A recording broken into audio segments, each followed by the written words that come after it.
नमस्ते। क्या कभी आपके फोन पर बैंक से कोई ऐसा मैसेज आया है जिसे पढ़ते ही दिल की धड़कन तेज हो गई हो? तो चलिए आज हम इसी पहेली को सुलझाते हैं और सीखते हैं कि असली और फर्जी बैंक एसएमएस में फर्क कैसे पहचाने, ताकि हमारी मेहनत की कमाई एकदम सेफ रहे। जरा इस मैसेज को देखिए। आपका अकाउंट 24 घंटे में ब्लॉक हो जाएगा। पढ़ते ही टेंशन हो जाती है ना?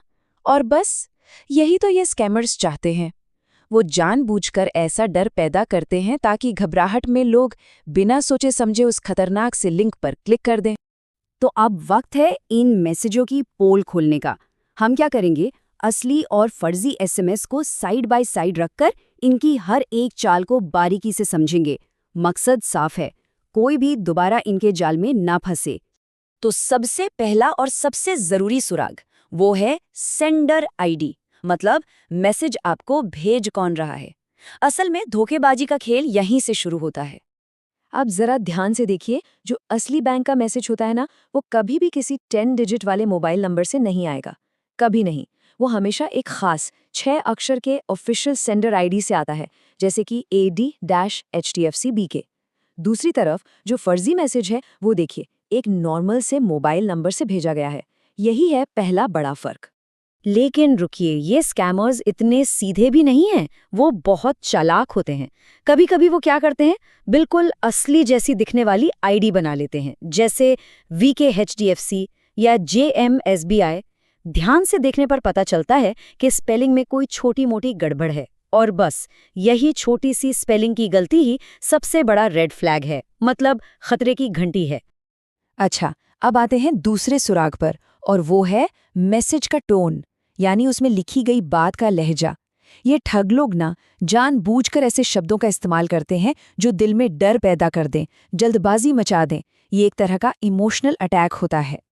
देखिए, फर्जी मैसेज का मकसद ही होता है पैनिक फैलाना।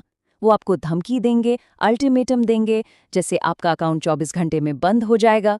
वहीं दूसरी तरफ असली बैंक का काम आपको डराना नहीं, बल्कि सिर्फ जानकारी देना होता है। उनका मैसेज बिल्कुल शांत और सीधा होता है, जैसे आपके खाते से 5,000 रुपए का ट्रांजैक्शन पूरा हो गया है। वो कभी धमकाते नहीं हैं। चलिए अब बात करते हैं तीसरे और शायद सबसे खतरनाक सुराग की, और वो है मैसेज में दिया गया वो नीला सा लिंक। यकीन मानिए, यही इन स्कैमर्स का सबसे बड़ा और सबसे खतरनाक हथियार है। हर फर्जी मैसेज में आपको ऐसा एक नीला लिंक जरूर मिलेगा।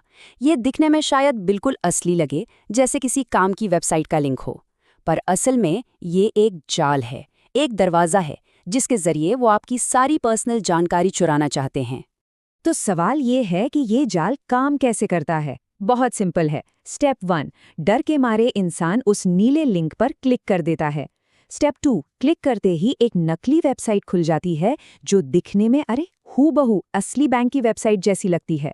और फिर आता है स्टेप 3, जैसे ही कोई अपनी लॉगिन डिटेल्स, पासवर्ड या OTP वहां डालता है, बस सब कुछ चोरी हो जाता है। और ये सब होने में चंद सेकंड्स भी नहीं लगते। तो एक बात गांठ बांध लीजिए, असली बैंक कभी भी आपको एसएमएस में डायरेक्ट लॉगिन करने या KYC अपडेट करने का लिंक नहीं भेजते हैं। नेवर।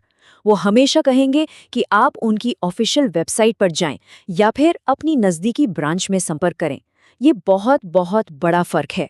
और अब हम पहुंच गए हैं अपने चौथे और आखिरी सुराग पर। ये सिर्फ एक सुराग नहीं है, ये बैंकिंग का गोल्डन रूल है। एक ऐसा नियम जिसे अगर हमेशा याद रखा जाए तो ऑनलाइन फ्रॉड से लगभग हमेशा बचा जा सकता है। तो मेरा एक सवाल है, जरा सोचकर बताइए, ऐसी कौन सी एक चीज है जो असली बैंक का कोई भी कर्मचारी, कोई भी अधिकारी आपसे कभी भी फोन पर या मैसेज में नहीं मांगेगा? क्या हो सकता है वो? जी हाँ, बिल्कुल सही सोचा। आपका OTP या पिन। सोचिए, ये आपके बैंक अकाउंट की तिजोरी की आखिरी चाबी है, और कोई भी असली बैंक आपसे वो चाबी कभी नहीं मांगेगा। तो आखिर ये OTP यानी वन टाइम पासवर्ड होता क्या है? देखिए, ये एक टेम्पररी, मतलब कुछ ही देर के लिए वैलिड एक सिक्योर कोड होता है। ये सिर्फ एक ही ट्रांजैक्शन के लिए काम करता है, और ये सिर्फ और सिर्फ आपकी आंखों के लिए होता है। जैसा मैंने कहा, इसे किसी के साथ भी शेयर करना मतलब अपनी तिजोरी की चाबी सीधे सीधे किसी और के हाथ में थमा देना। तो इस एक लाइन को अपने दिमाग में अच्छी तरह से बैठा लीजिए। कोई भी असली बैंक अधिकारी आपसे कभी भी फोन या मैसेज पर आपका ओटीपी या पिन नहीं मांगता। ये सिर्फ एक लाइन नहीं, बल्कि बैंकिंग सुरक्षा का सबसे बड़ा और सबसे जरूरी नियम है। तो चलिए एक बार फटाफट से इस 4 पॉइंट सेफ्टी चेक को दोहरा लेते हैं।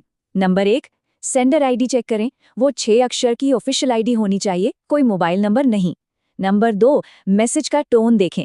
वो जानकारी देने वाला होना चाहिए, डराने धमकाने वाला नहीं। नंबर 3, लिंक पर ध्यान दें। किसी भी अनजान लिंक पर तो क्लिक करना ही नहीं है। और सबसे जरूरी नंबर 4, रिक्वेस्ट देखें। अपना ओटीपी या पिन कभी किसी के साथ भी शेयर नहीं करना है। तो अब अगली बार जब भी कोई ऐसा अर्जेंट बैंक एसएमएस आए तो घबराना बिल्कुल नहीं है। बस एक गहरी सांस लीजिए, इन 4 पॉइंट्स को याद कीजिए और फिर एक स्मार्ट फैसला लीजिए। याद रखिए, थोड़ी सी सतर्कता आपको बड़े धोखे से बचा सकती है। सतर्क रहिए, सुरक्षित रहिए।